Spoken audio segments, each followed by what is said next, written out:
Hello everyone, this is Direwolf20 and welcome to my tutorial series on Overwatch. Those of you who follow me on Twitter know I've been playing a little bit of Overwatch lately. I've been really enjoying it, and I decided I'd like to cover each of the characters because Overwatch is currently in open beta, and it's gonna be there's gonna be a little break between beta and live, and then when it goes live, there's gonna be a ton of people playing. So I thought maybe I'll put up some videos on my channel. Just so people can see what Overwatch is about and learn each of the different characters. So some of these characters I'm good with, others not quite so good. But I'm going to do my best to demonstrate each of them and their abilities and kind of teach you guys how to play with each of the characters. So for those of you who are interested in Overwatch and want to check it out, let's go through. So the first character we're going to look at is...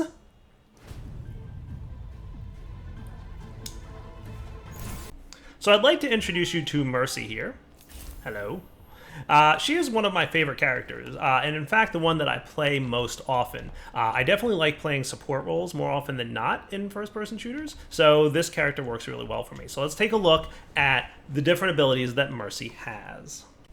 So the first and most important ability that she has is called Guardian Angel. It's her left shift ability. Simply target a nearby ally and press shift, and you'll immediately fly towards that character. This is your bread and butter ability. It also works on players that are currently dead. So you'll notice this friendly bot here on the left is about to die. I can shift and fly towards his corpse, even though he's already dead. This, I can't even overstate the ability importance that this has. Like, this is pretty much one of your most important abilities for getting around the battlefield, because as a healer, you're primarily going to be focused by a lot of the other team. So you're going to need to fly around a lot, and you'll see that in some of the in-game footage we're about to look at. The next ability, another movement ability here, is called Angelic Descent. Press and hold space in mid-air to slowly fall, and when you release, you'll fall more quickly. That's a mixed bag, because A, you will be able to fly around a little bit, sort of fly, right? But the downside of that is that you move very slowly, which makes you a perfect target. Your primary role with Mercy is to heal, and that's what your Caduceus staff is for. Simply hold left click when aiming at an ally, and you don't have to have perfect aim for this to work. And you'll notice that you'll quickly heal them. That's pretty much your main ability. Now, this Caduceus staff has another very important ability, which is hold right click to increase an ally's damage. So that will boost the damage output of a nearby ally, causing them to do more damage when they're attacking enemies and kill them much more quickly. So you don't want to focus solely on healing, but that should be your priority, because a dead ally is not doing any damage at all. However, if they're fully healed, you want to go ahead and boost their damage as much as possible to make them do, and obviously kill the enemy more quickly.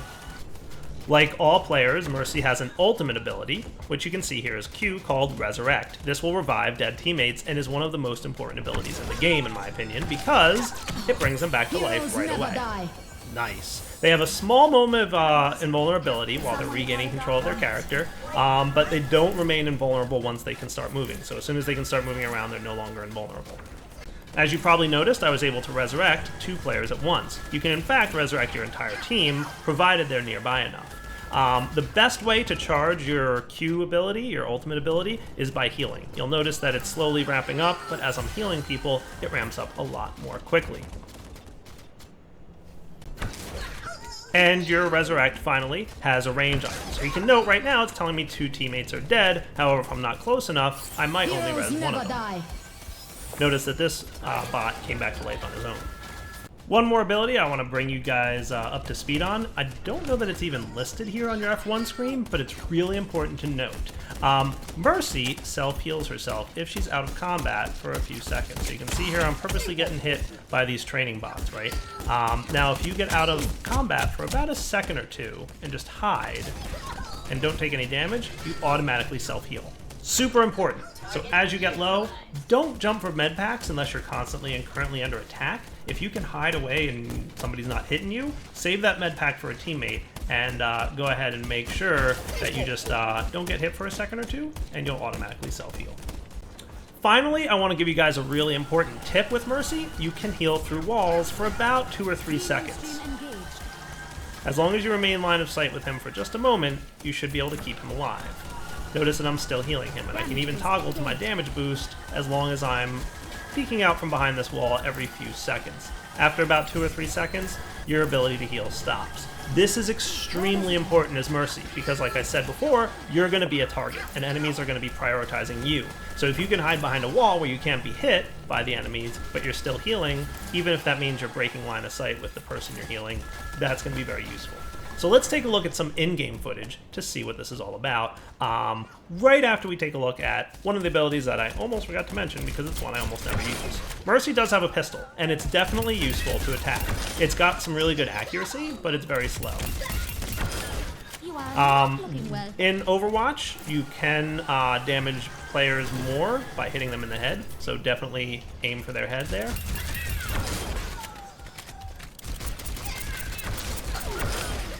Alright, let's get out of the training room and take a look at some in-game footage playing with Mercy.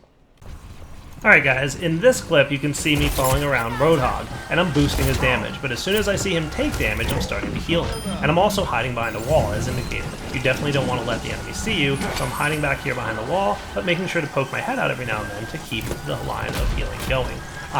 Roadhog has a lot of health, and you can see that I was just healing McCree there for a second. He doesn't have quite as much health. There's me going ahead and boosting with my shift ability and trying to get Roadhog and keep him alive. So one of the most important abilities that's harder to demonstrate inside the training room, but you can definitely see here if you're watching the screen carefully, you can see enemies, or you can see allies through walls. So you can easily see how much damage they have by looking at their silhouette. Characters in green are pretty much fully healed. Characters in yellow have a small amount of damage, and characters with a red critical sign on them have a large amount of damage. So those are some of the really important things you're going to want to watch out for when playing Mercy, is seeing through walls, seeing how much damage they have. So you can see Roadhog there was yellow because he has a small amount of damage, but not too bad. Now he's critical, so you definitely want to prioritize healing him and McCree. Now briefly in this clip I want to demonstrate one of the importances of hiding.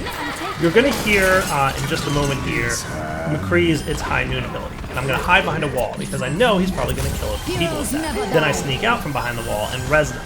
So listen for audio cues in Overwatch. Typically you will know when some kind of ultimate ability is happening.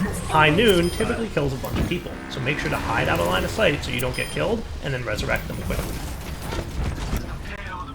Now in this clip, we're going to go ahead and take a look at the importance of using your shift ability for mobility around the map. Like I said, typically you tend to be a target. So right now I'm focusing on healing D.Va, because the more healing you do, the quicker your res ability comes up. My res is already almost 50% charged, which is huge.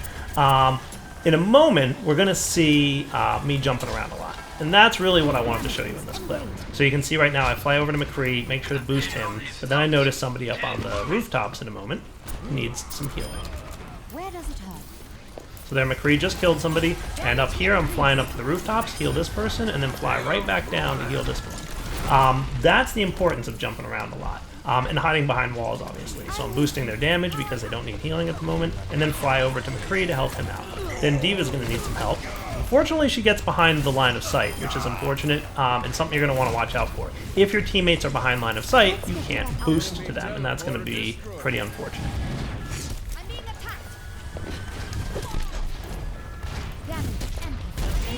So here's just another example of boosting around a lot. We can hear Fire in the Hall is called, and that's an ability that's definitely going to cause a lot of damage. Luckily it only hit one person, but I see there's a lot going on. So I'm going to boost up here, make sure to heal D.Va, and then as I see, we've got a Hanzo that's a yellow silhouette, so we'll heal him, and then jump over to D.Va again, keep her alive. So back and forth jumping around and keeping mobile on the map will make it very hard for your enemies to kill you, while at the same time making sure to heal alive.